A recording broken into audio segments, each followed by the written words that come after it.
everybody, welcome to Stylist Sessions with Artel Salon. My name is Eliza Trendiak, and today we're very excited. We have a special guest here from San Diego, Ryan Weeden of Masters of Balayage, and he's going to be in town this weekend teaching a class, so we're just excited to have him here and want to ask him a couple questions.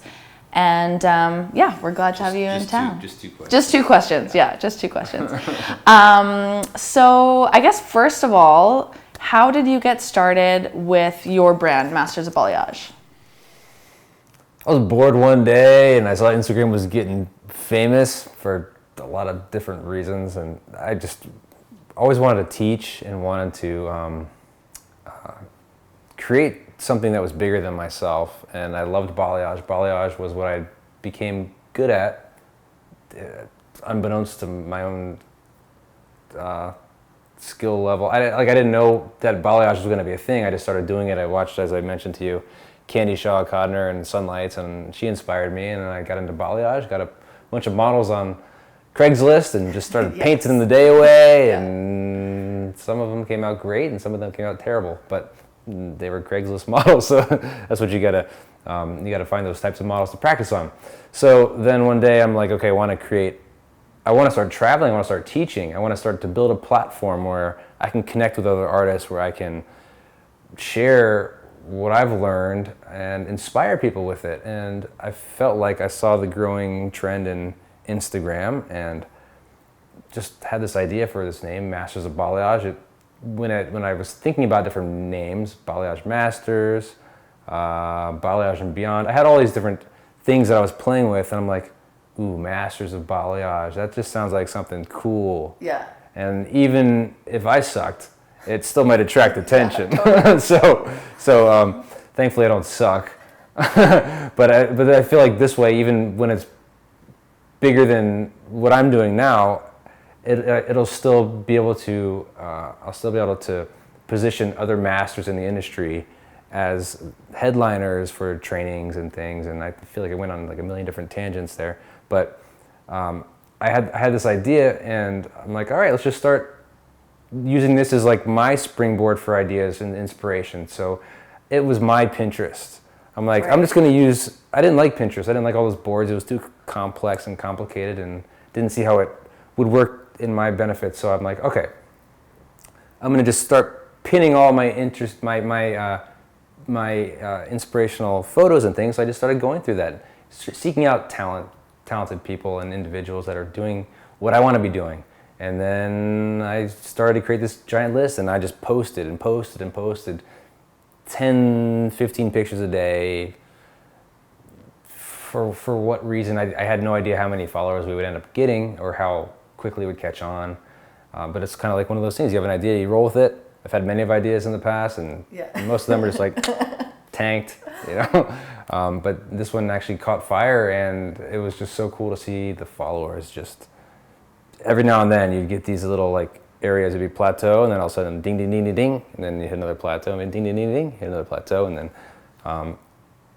once I felt like we established a nice presence there, then I'm like, okay, you know, my work actually improved because of it, because I'm seeing all these people that inspired me, and I'm like, man, I gotta raise my game up, and I'm finding out, you know, how could I get a photo, get a picture like this? How can I do work like this? And then I felt like I started to actually do work like that, and then I'm like, I'm just gonna start inserting myself into the Masters of Balayage, and then I started to build my own brand that way. As Ryan.Weeden. That's awesome. So I started that way, and then it just grew, and who knows where it's going to go. Yeah. Hopefully it keeps growing. And yeah. Well, I mean, you guys, since I started following you guys, I feel like you guys have grown probably by 70,000 followers. So it's definitely got a huge following. But now, when did you switch from doing the Masters of Balayage to having your own separate account? And now this week you guys just launched Masters of Braids as well. So when did you start doing like specifically your own account? The Ryan.Weeden, like my personal account? Your personal account. I always had it. Okay. I was the guy at the beginning. I'm like, you know, I'm gonna just start to build that, you know, that herd mentality where, you know, people think that if a lot of people follow them, then yeah, you might as well follow them because they must be worth something. So initially I paid for a lot of followers, paid for the first couple thousand in Ryan.Weeden, and then started inserting myself and building on that, and then of course started losing all those followers. Right. Yeah. And then I'm like, as I'm going up, I'm coming down, I'm like, you're like, no. Damn it, I just lost 500 followers. I'm like, they weren't real followers anyway. Real followers so I'm like, okay, so that only works so far. So paying for your followers is not necessarily a good idea. Yeah. It might help to just get to light the fuse a little bit or make yourself feel better. But I think this time last year I probably had 2,000, 3,000 personal followers. Half were real. Right. Maybe, to keep it real, half were real.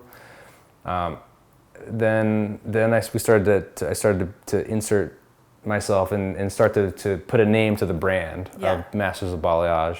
Right, to know who was behind that. Right. And then the big trick was having my wife take over the social media aspect, because I'm behind the chair all the time and I'm the big picture guy and she's the organizer and she's an art major, so she just has this eye and she knows what people want to see. I got started and she just took the torch for me, which is great. And then she took over my account, and I think I had 5,000 at the time, and now I got 21 something in a matter of 6 months. So she's doing something right. Yeah. Absolutely. So thank you, Jenny. Yeah. That's awesome. So if you were speaking to a young stylist or someone, maybe not even a young stylist, but someone who's never done social media, but has a clientele and is doing hair, what kind of pointers would you give them when starting an account? Because I know it can feel daunting starting at zero. I personally put all my effort into our Salon account and finally was like, oh, I have to start my own, but I'm starting at zero. This feels exhausting, and then to have to run two. So what advice would you give to someone who's starting out with social media? Right. It sucks. There's no other way around it. When you're starting from zero, it sucks. When you see all these people that are so far ahead of you, it seems like it's eons away. Yeah. I had done it before when I opened my salon. Well, okay, go back. When I started my business again after being bankrupt and starting from zero, and I'm like, okay, I'm older now. I got to start a business. I got to get going.